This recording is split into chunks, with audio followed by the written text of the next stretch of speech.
Will the Canon EOS R1 have a 24 megapixel DGO stack sensor? According to Canon rumors, we've heard twice that the EOS R1 will have some version of a DGO sensor, which would certainly be a game changer. Curious? Well, before we get to the details, please subscribe to this channel. It doesn't cost you anything, helps this channel grow, and keeps you up to date on the latest camera coverage. And even Canon rumors isn't so sure as to how Canon would implement a DGO sensor technology into the Canon EOS R1, a stills hybrid camera that really is more of a photocentric camera aimed at professional photographers, fast action photographers, sports photographers. We're not sure how that would work. It would require a ton of processing power for stills photography when shooting at high frame rates. So I decided to reach out to my own sources to validate this information. And the source that I'm telling you about, this is the same source that was able to validate that July the 17th is the date of the announcement for the R1 and the R5 Mark II. Something that I told you guys about a week ago, long before Canon went ahead and validated that information themselves today with a tweet, and long before Canon rumors said that. And this is the same source that validated other information about the Canon EOS R1. No one expected the Nikon Z8 to have a stacked sensor due to the cost. And no one expected the Nikon Z6 Mark III to have a stacked sensor for the same reasons. But it did, and it ended up getting a partially stacked sensor for $2,500. So while I haven't been able to validate that the Canon EOS R1 does indeed have a 24 megapixel full-frame stacked DGO sensor, I have come across a whole bunch of documentation, Canon authentic documentation with Canon branding all over it, stating that they've been able to solve a lot of the problems with bringing a DGO sensor to a stills hybrid camera, improving low light performance and reducing noise. And I covered this 3 months ago in Canon patent filing JP 2024-035624, filed on February the 2nd, 2022, and published March the 14th, 2024. Canon claims to solve the problem of effectively reducing a noise component from a pixel device from a pixel signal in a photoelectric conversion device. And while this statement is definitely a little bit vague, what we're talking about here are key components within inside a stills hybrid camera, and that being primarily an image sensor, how it captures that light and how it records that light and sends it off, and how it records that pixel signal and how it sends out. Well, you know what? Let me show you the next sentence because I think it really helps bring home what Canon's trying to do in this patent application. It achieves this by using a readout circuit that can read out a signal from a pixel array with 2 different gains. And that's key right there. Being able to read out 2 different gains from a pixel array is exactly what a DGO sensor is all about. And if this was the only patent application addressing the problems with a DGO sensor, making them more affordable, reducing some of the problems like increasing low light performance, reducing noise, well, we could say, yeah, maybe this is just being put on a shelf and that the technology isn't going anywhere. But that's simply not the case. Canon patent filing JP 2024-035622 also improves upon DGO technology in cameras, as does JP 2024-035623 and JP 2024-035624. So it's clear that we have at least 4 patent applications filed by Canon showing how they're planning on improving their DGO sensor technology. And it's not just those 3 or 4 patent applications. Those are the 3 or 4 that I noticed. I've also come across a good half a dozen other patent applications that involve redesigning the sensor to improve dynamic range, to improve low light performance, reducing noise, but not related to dual gain sensors.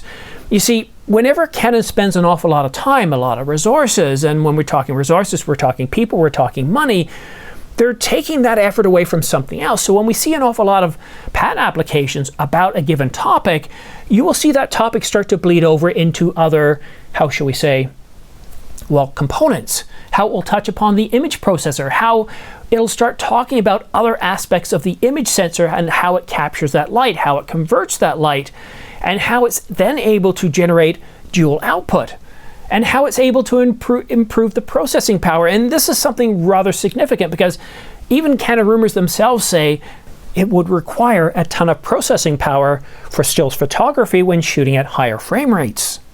And while that's true, just think of all the advancements we've seen with ARM-based processor technology. Just think of all the improvements we've seen in camera technology over the past 5 to 7 years.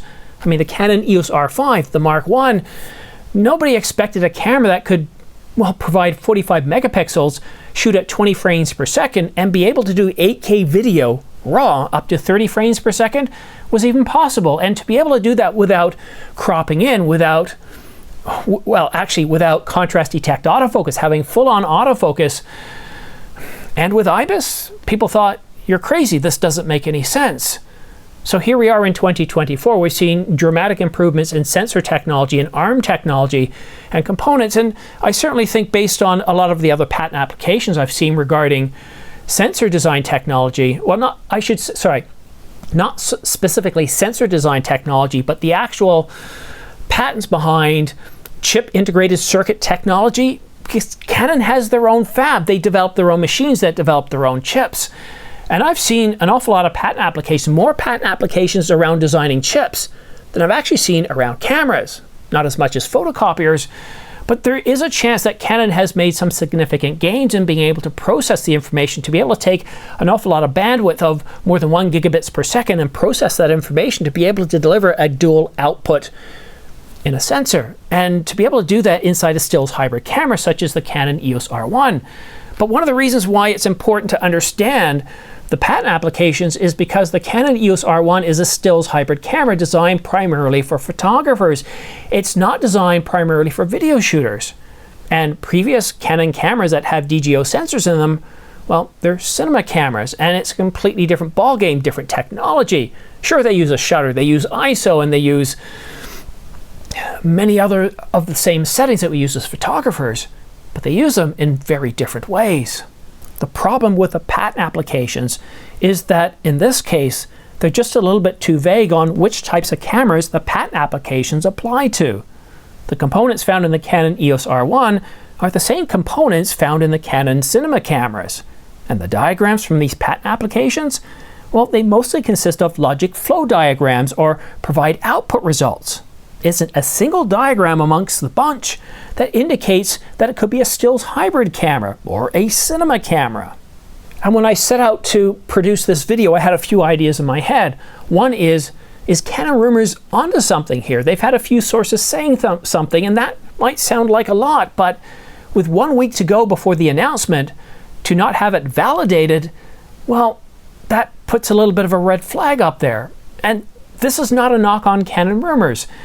As somebody that has my own sources, you can have multiple people coming in with the same information. It might be the fruit from the same tree. You don't know if it's credible or not. You need to get it from certain validated sources that you can trust. And even still, like we saw with the Canon EOS R1 that was supposed to be announced at CP+, and then in May, and well, now in July, things can change. Until something is published, things can change. And even when something is published, as we saw with Apple in the past, they announce something and then they say, oh, by the way, here's a press release. That technology is going to be available in a firmware update coming later. But one thing is for sure, next week, Wednesday, July the 17th at 6 a.m. Eastern Standard Time, Eastern Daylight Time, that's Toronto or New York time, Canon is holding a big announcement. And that's why I have the pre-order links for the Canon EOS R1 in the description down below. These guys right here. And I kid you not, we actually have the pages at Adorama and B&H for the Canon EOS R1, although it has that notify me button at this point instead of the pre-order button, obviously because it hasn't been announced yet.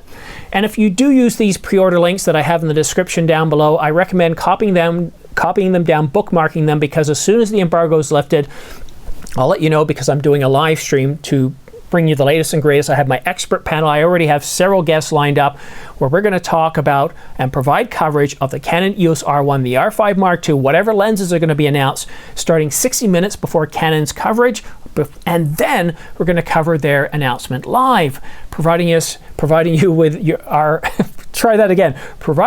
analysis and opinion. And if you do click on those pre-order links, I do get a small commission back. It doesn't cost you anything. You don't have to fill in any code, fill out any forms. It takes you directly to Adorama or B&H. And I am pretty excited about this announcement because I am in need of a new camera, and I'm looking for a brother or sister to the Canon EOS R5 Mark I, which is what I'm shooting with right now. I am pretty excited by these specifications. It's been very quiet for the last 2 weeks.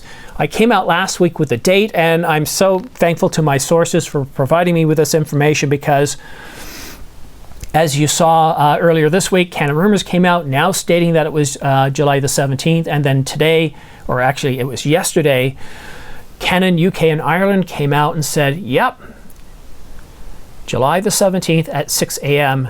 Eastern Daylight Time, or at 11 a.m. British Standard Time, or noon in most of the continent of Europe. So I'm pretty excited by that. I do have a live stream. I haven't scheduled it yet because I've been so busy writing videos. I've already written 3 videos today. I will schedule an event. It will be for 5 a.m. Eastern Daylight Time on July the 17th. As I said, I'll have my expert panel. We're going to talk about the latest leaks at the time. We might even have some leaked images coming out before then, maybe more leaked specifications about both cameras. This is a pretty big announcement. To have the long-awaited flagship mirrorless camera, the R1, being refreshed, well, not so much being refreshed.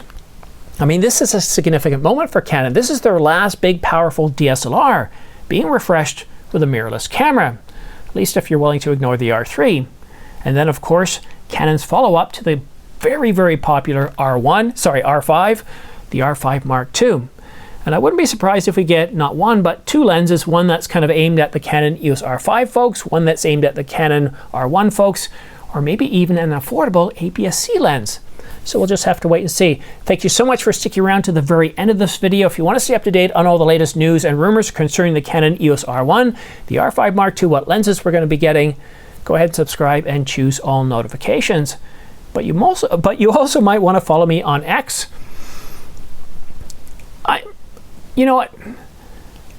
It's funny, I never used X until I had this channel, but where I find it very useful is if there's a sale on. Like, for example, Sony just announced the ZV-E10 Mark II, and I didn't have time to do a video on it. So I thought, well, let's go ahead and tweet it out, and I gave you the pre-order links for Adorama and B&H, and that's where X really works. If there's sales on, or if there's news that isn't quite big enough to have its own separate video, or like today, I've hit my limit of recording videos of 3. So consider following me on X. But that's it for now. Thank you so much for tuning in. And coming up next, I have all those patent diagrams for all the patent applications that I talked about. Thank you so much for tuning in. Have yourself a great day, and we'll see you again soon. Most likely with everything that's coming out, probably pretty soon.